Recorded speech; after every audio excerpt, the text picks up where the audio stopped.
Good morning, classmates. My report is just continuation on the report of Earl Stephanie Dayondon, and I have here three topics. First is research ethics, second is the Nuremberg Code, and third, ethics when planning research. And the first topic that I will be going to discuss is the research ethics. What is research ethics? Research ethics refers to the application of moral standards to the decisions made in planning, conducting, and reporting the results of research studies. The basic moral values at stake are those concentrate on what is right and wrong.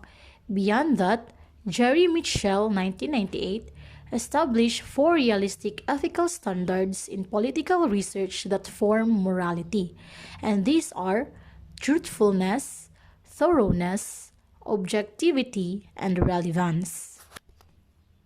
The truthfulness principle means that it is unethical for researchers to purposely lie, deceive, or in any way employ fraud.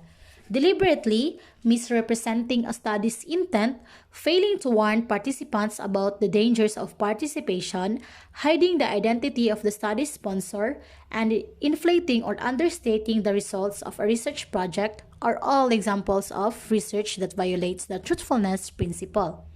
Despite the belief that truthfulness is a basic standard for all human endeavors, it is often compromised in research applications for the sake of expediency.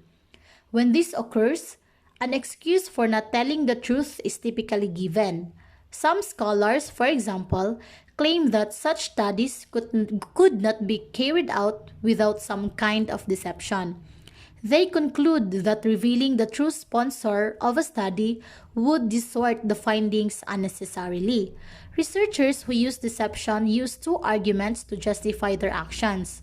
First, they assume that participants will not suffer any physical or mental harm as a result of the deception.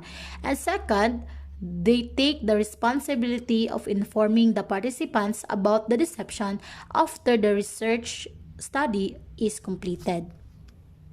The thoroughness principle demands that researchers not cut corners in their design. This means being methodologically thorough. It means doing good science by following all steps in a study.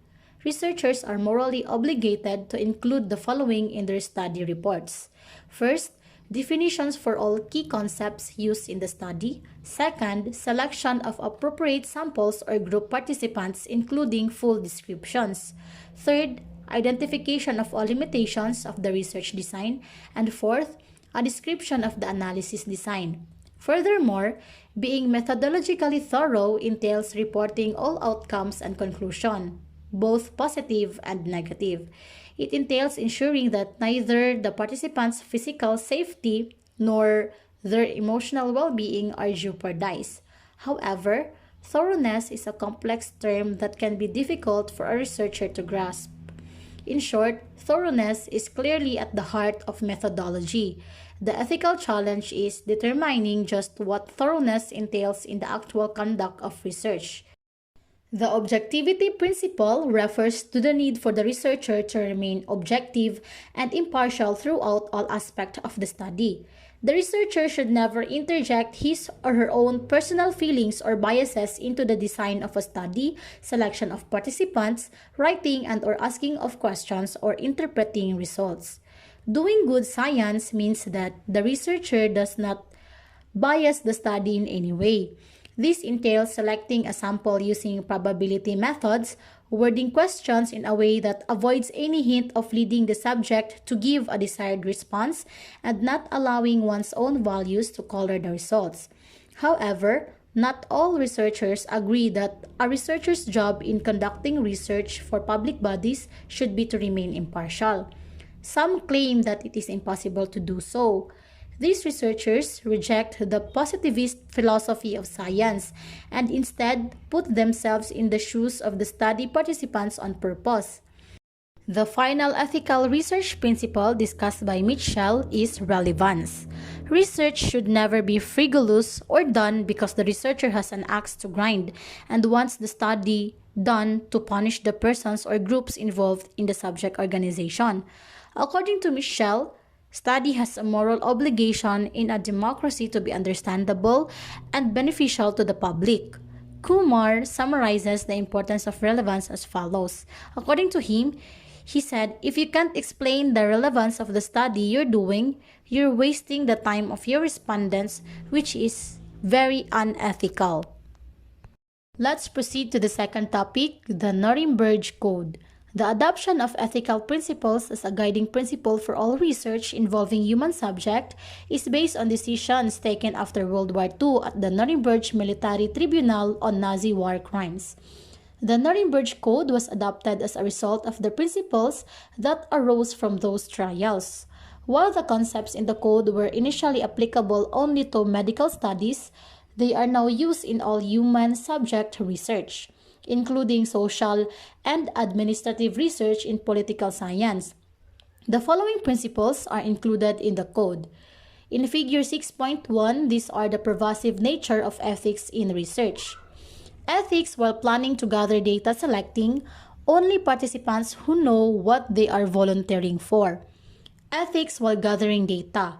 Honesty when observing behavior, conducting interviews and surveys. Ethics while processing and interpreting data. Honesty in dealing with outliers and interpreting significance. Ethics while disseminating research result. Maintaining privacy and anonymity, reporting both good and bad results. First, the requirements for informed voluntary consent. Second, no unnecessary physical or mental suffering. Third, no experiments where death or disabling is likely. Fourth, ending the research if continuation will cause injury or death. Fifth, experiments should be conducted only by high qualified researchers. Sixth, results should be for the good of society and unattainable by any other method. The last topic is ethics when planning research. When using a positivist or quantitative research methodology, researchers often use data from a representative sample of a broader population to conclude or suggest that the findings relate to the entire population. Samples can be one of two basic types with many variations: probability or non-probability. Probability or non-probability is a concept used to explain how likely something is. Both have their place in science, but they are not equal. In a probability sample, all participants have an equal or known chance of being chosen for the study.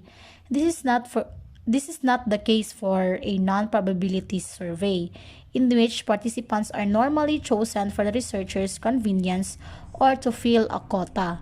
As a result, non-probability sample research findings cannot be used for inference. Doing so is unethical. So let's proceed to the informed consent. The idea of informed consent is based upon Western society's ideas of individual freedom and self-determination, as spelled out in the body of common law. A person's right to be free from intrusion by others is supported by a number of court decisions, among them the 1973 Roe v. Wade decision. From this and other court actions, the following components of informed consent have been particular interest. First, the capacity of the person to consent to participation. Second, the free and voluntary giving of consent.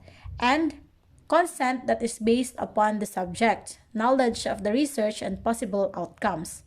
According to the courts, the individual giving consent must consciously and rationally understand the essence of the experiment or research, any related danger, and other relevant details. At the same time, researchers are not allowed to determine whether or not the subject is qualified to make the decision.